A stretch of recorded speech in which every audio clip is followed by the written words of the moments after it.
Hello and welcome back to Imperfect Marketing. I'm your host, Kendra Corman, and today I have a very exciting guest with me, Christine Vartanian. She is the founder of Jade House of Style, and it's in Newport Beach, California, I believe. She's a professional style expert who styles clients from with head to toe wardrobes in addition to their brand and their space. She helps her clients have effortless style on a daily basis and shows them how to express themselves through their brand, space, and the art of dress up. Very exciting. Thank you so much for joining me. Yeah, thank you for having me, Kendra. So let's go ahead and jump in. What is style? Yeah, that is sort of the $1,000,000 question that I always get asked, and I love to give my opinion on that. So, style to me, and what I've always promoted to my clients and really tried to kind of imprint on the people I work with and my clients I work with, is that style is the way you show up not only in your personal space, right, in the way you dress, in the way you live your life, maybe even the car you drive, but it's also the way you show up in the marketplace. It's the way your brand shows up in to your audience and to the people that you want to engage, like your target market. So I think, in my opinion, is that style is actually synonymous with branding. So the word branding is always used, so overused. But really, what is branding? Branding is style. And therefore, it's the way you show up in every area of your life. So I like branding. I'm comfortable with branding. My brand, if I could do it, is sweatpants and a t-shirt. But my actually, because we used to joke that I have no style in the family because my sister used to come and like reorganize my closet and explain to me what layering was, and I'm like, yeah, it's all black. It just has to match. So that's what we're doing. But let's talk about why having style is important and why should people care about up leveling in their style. Yeah, well, especially if you own a business, and really even if you don't, say you just, you want to live a life that is stylish, on brand, or just that when you show up in a certain area or when somebody comes into your home, it looks like you. People, it's like a trademark, like a little brain tattoo that, when you show up dressed a certain way, people are like, oh, that outfit is just so you, right? So that is sort of cool. It's fun to live that way. But it also gives you, it's like a signature. It's like it makes you show up in the world where people can recognize you. Now, maybe in everyday life that might not be important to everybody, but in business it's super critical. That's why we have logos. That's why we have, you know, um, brand colors. We have those things so that we are become easily identifiable as a certain brand. And so it's important for marketing that would be because you become recognizable, and it's important for some kind of self-satisfaction. Like when I'm dressed aligned with my brand, I feel like, okay, I'm aligned. I'm concise, I'm aligned, and people will get me and I will stand out. I really like that because yeah, it does make a difference. It does stand out. I always wear necklaces. I don't usually change my earrings at all, but I always wear necklaces. And people comment on my necklaces everywhere I go. I mean, I wear a standard like 5 or 6 of them, um, and change out of them. But like I was wearing my pearls the other day and someone was like, "I love that you just wear pearls on a Zoom meeting." And I'm like, "Well, it's who I am, right? It's part of my signature that I always have a necklace on. And if I don't have a necklace, I have a scarf. Yeah. Um, but yeah, like people recognize me for that piece. And I think people are starting to recognize me for my glasses, that I always have on the top of my head because I'm always reading. So I always need them handy. Because that's what they're for. So let's talk a little bit about showing up as your brand. I I tell my clients all the time, especially like coaches, consultants, small business owners that are led by the founder of the organization, that they are the brand and that they need to show up on social media and video. You'll laugh. I watch TikToks and that's how I do my couponing. And I actually trust and feel a bigger connection to the couponing experts that show their face on their TikToks and aren't just showing the ads or the shelves or things like that, because I feel like they're a real person. I get a lot of pushback from people that I don't want to be, oh, I don't want to make this video. I don't like how I look, etc. What do you say to clients that aren't as confident in their appearance as they should be? Yeah. It's not easy to be on camera. We as human beings are not used to that. Unless we're an actor or politician, we really have not had that practice to get to that point where we feel like, I want to jump on camera like all the time. I want to be that kind of visible in front of a camera lens where I have no idea who's watching me or who's looking at this, right? So it isn't natural. And so I understand when people have a level of discomfort with being on camera. But in this day and age, especially if you own a business, especially if you're trying to be an educator or an expert in a field, video is critical. So in one form or another, you're going to find yourself either being interviewed, either being on Facebook Live or some kind of a live or on TikTok. You're going to find yourself needing to be on camera. And my advice for people who are a little bit timid about it is people want to see your face because they want to trust you. The number one rule about doing business with people and somebody engaging you for services or just engaging with you is that they need to know, like, and trust you. And if they just hear your voice and don't see your face, they don't get to see your expressions, they don't get to see your emotions, they don't get to see your body language, that is a disadvantage because they can't really bridge that connection with you. So that's why on social media, people want to see the face behind the brand. They want to see the face behind the education. They want to know who they're dealing with. So that's human emotion. That you will be more successful if you show your face compared to the person who does the same thing but doesn't show their face. Okay? Because people feel that you're hiding something if you don't want to show up, right? So that's number one, just knowing that that's the reason why it's important to show up. And number two, and I will say, I have a live podcast and I do it live. I don't pre-record it. I do it live. It is audio and visual. And I will say, I just recorded episode 154, I think 2 weeks ago. And the first 30 episodes were very hard for me to get on there. I was nervous. I was stumbling. My words were like jumbled up and I made a lot of mistakes. I know. And today, if anybody asks me to be on camera, I can do it in an instant because I got the practice. So the key to being able to show up on video is practice, practice, practice. I love that. Yeah, my first 30, 50, somewhere in there episodes were rough too. Don't go that far back if you're listening or watching.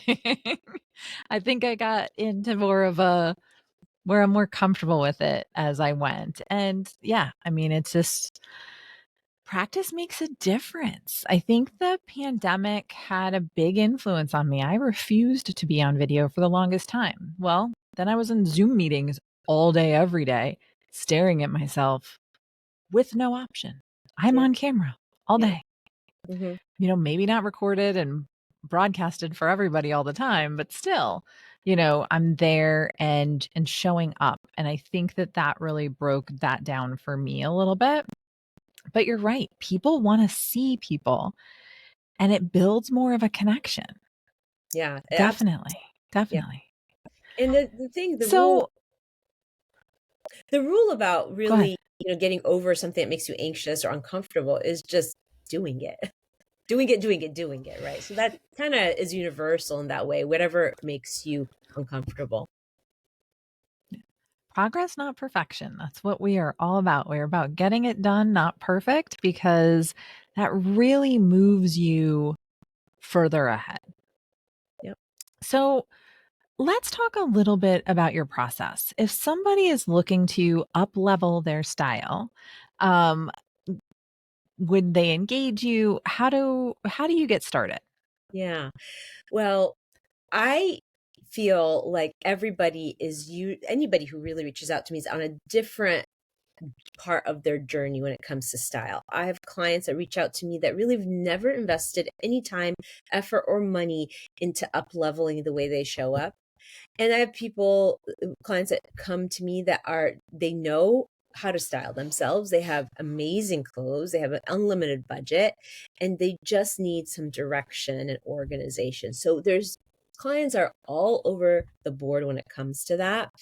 And the most critical thing is really making the connection with the client.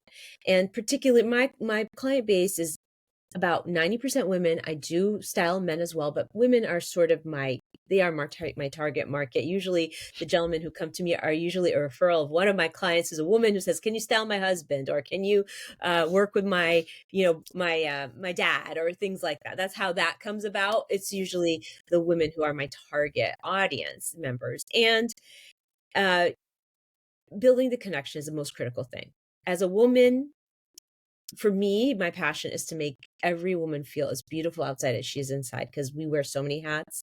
We don't always get the appreciation that we deserve. So my job is to be sort of my client's fairy godmother. And in order for me to get them to feel that comfortable with me, I have to make the connection. And it's all about connecting. So the beginning is always a conversation. It's a journey. It's about who they are. I try and discover who they are, not only in business, but as a person, what their hobbies are, what their sensitivities are, their insecurities. And once my clients or a potential client can tell me about what her insecurities are, that's it. We have now connected, because it's really, really, really hard for women to let other women know their insecurities.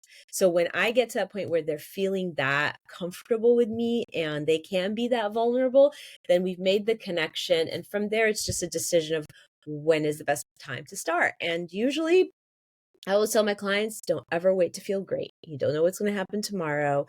And then from there, if somebody has a great closet and they just want to organize, then we start with a closet edit. We look at what they already have and we sift through it and we get rid of things that aren't working anymore. And then I use that time to put outfits together from what they already have. Sometimes people come to me and they don't have any great clothes and they just want me to build them a capsule wardrobe. So then I start building them a capsule wardrobe, something completely from scratch. And so there's the beauty of the business I built is it's very modular. You don't have to start at any one specific place. You get to start where it's the right place for you to start. So if you have an amazing wardrobe, you don't need any more clothes curated. You just need to know how to put things together. Then we start there. If you need to invest in more clothes, then I source those for you. And my business is not just about dressing the client head to toe, because I do dressing client head to toe, but there's more to a brand than just the head to toe. There's also ceiling to floor. So I design studios and the whole package, really to make everybody feel like in style and on brand in every area of their lives. I love that because, yes, you don't know what tomorrow is going to bring. So there's no reason not to feel good today and now.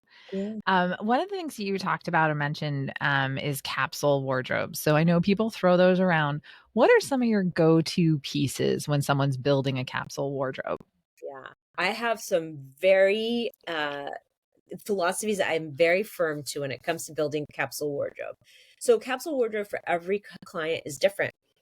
And I think that's sort of what makes me a different stylist than other stylists out there. I am not your trunk club. I am not your Stitch Fix. This process is a very custom process, a very personalized process. I mean, in our discovery session, we get down to, like, I had a client who had fibromyalgia. So she could never put any kind of accessories on her skin. But she still loved accessories. So the solution was very unique to her. We ended up starting to accessorize her hair. So her signature style became hair accessories. She was known to have hair accessories in her hair. So it is a very custom down to, like, even medical issues like that. And that's what makes me different. So, capsule wardrobe, depending on what the mission is, sometimes people want a capsule wardrobe for a new corporate job that they just started. So, we just start building corporate pieces. Sometimes they want a travel wardrobe. But the most critical basics things that you have to have in your capsule wardrobe are your basics. When I have this belief that basics are like the glue. It's like vowels are the glue that pull the words together in the alphabet. Your basics are the glue that pull your outfits together. So if you don't have them, it's really hard to put things together. So basics are key. I have a proprietary list of 38 basics that every woman should have in one form or another. And we definitely need to make sure either some clients already have some of them, like the little black dress, right? Or the little white tank top or the great fitting jeans. Those are basics and those need to be in your wardrobe so you can put things together. So I would say in a capsule wardrobe, it's custom, but it's also the essential pieces that everybody should have. Very cool. So, okay, this is, I think, really good. So let's talk a little bit about a successful business and one that's really thriving. Mhm. Like, what is the difference there that Mm. you see? Well, I think that, success is kind of a term that everybody defines differently, right? But some people define it by making a lot of money, some people define it by being significant, by impact. So there's a lot of ways to define success, but uh, I think not only do you have to have like a clear idea of what you think success is for you, because I do think it can be very subjective. Some people start out a business because it's just a passion project and they just have a desire and when they get to that point where they're really touching the lives that they want to touch, even if their profit bottom line isn't what they want, or they don't have an exit plan. If you talk about exit plan, they just want to be in it while they're alive, and while they're, enjoy it while they're here on earth to make the impact.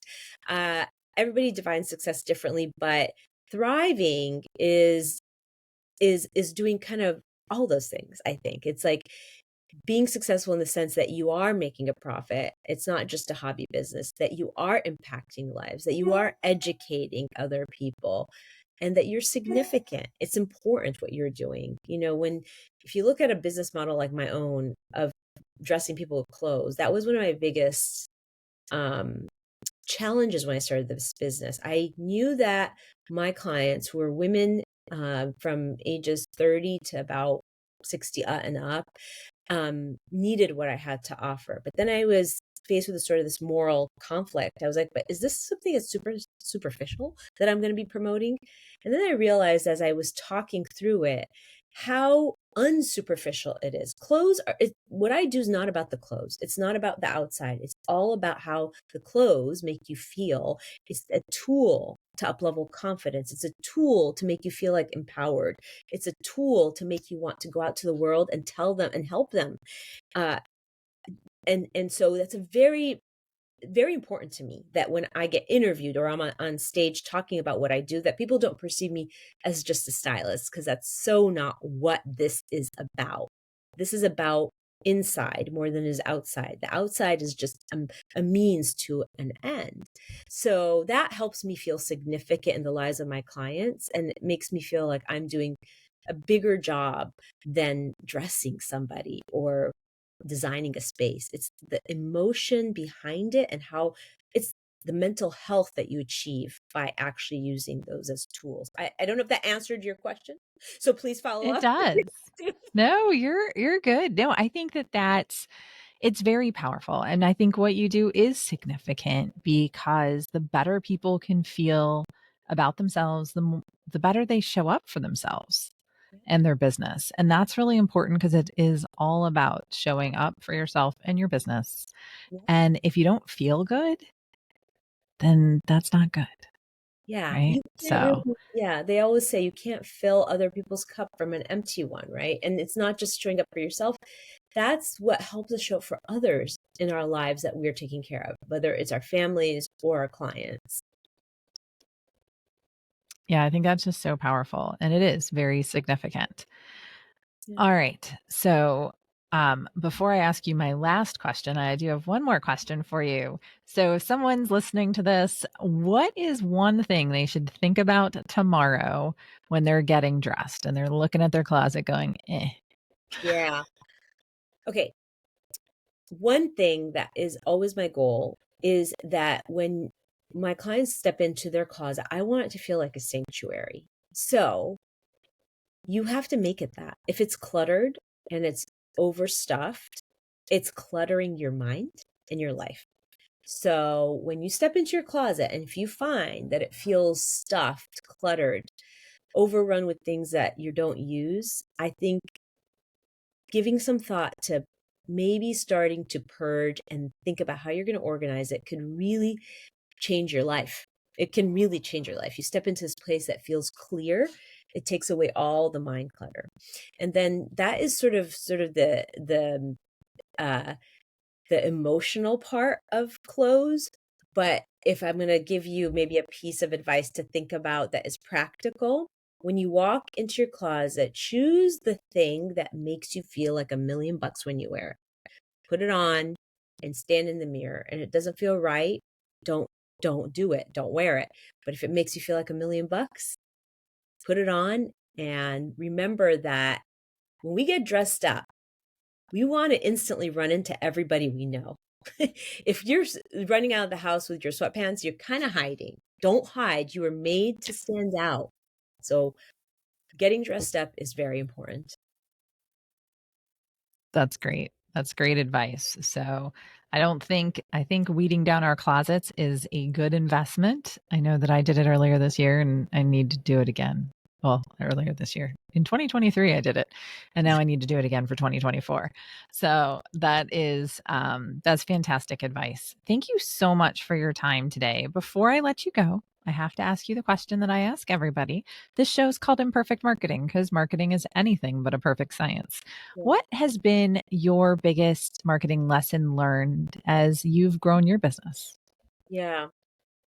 So I know that this might seem like sort of the old way to market, but I believe that um, your best marketing tool is your personal connections with people. And that gives you referrals.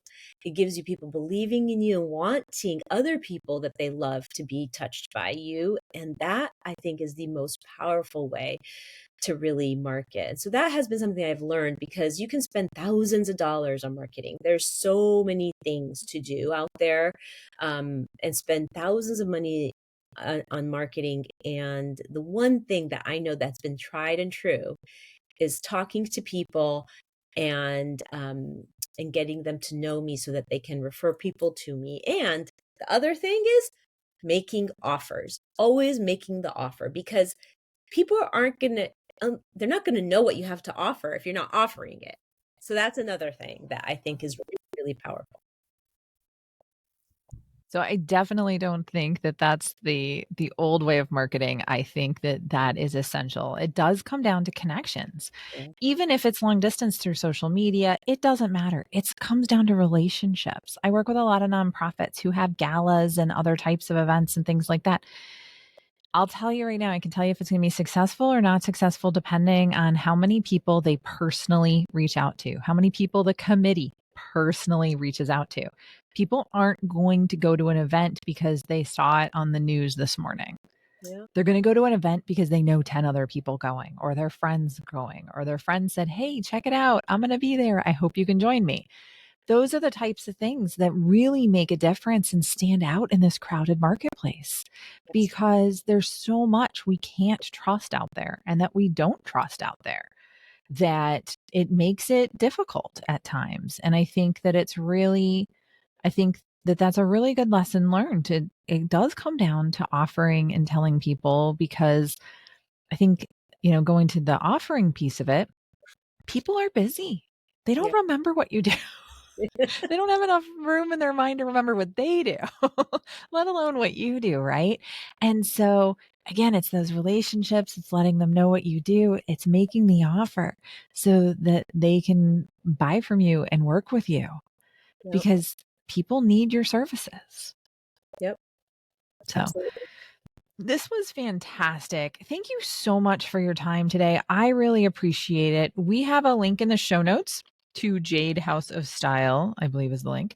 So if you want to connect with Christine, definitely check out the link in the show notes. If you learned anything in this episode, because I definitely did, again, feel good about it today and put on whatever makes you feel like $1,000,000. If it's not, don't wear it today. But thank you again so much. If you learned something today, please rate and subscribe wherever you're listening or watching. It would really help me out. And be sure to define what your style is as you show up for your brand. See you next time.